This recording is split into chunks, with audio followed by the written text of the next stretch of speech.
যে তার বাবার গোরস্থান এই ছিল আর চাচার গোরস্থান।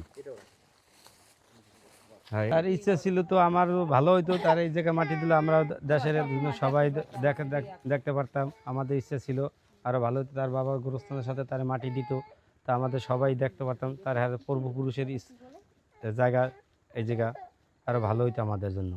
তাদের পুরনো মসজিদ, তারা বাপদাদার মসজিদ, এটা এটা তার বাবার গোরস্থান।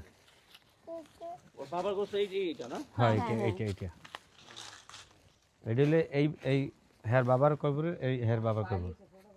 হ্যাঁ, ছোট ভাই সাইডে, ওই সাইডে ওসমান গনির। হ্যাঁ, তার বাইরের কবরস্থান ওইটা। ও আচ্ছা, তারও ভাই একটা মারা গেছে। হ্যাঁ, না তার ভাই না, তার চাচা আর কি। চাচা চাচা ছোট চাচা। অর্থাৎ হাদি সাহেবের কবরে। বাবার। হ্যাঁ জি, ওসমান গনির আর কি, যাকে জি, আমরা জি। হাদি বলে জানি, হ্যাঁ, তার বাবার কবর এটা। হ্যাঁ। জি। আচ্ছা, সেটা প্রশেষ মানে এটা আর হইল না আমাদের কপালে। হ্যাঁ মনের এখন আশা কি বলা আছে?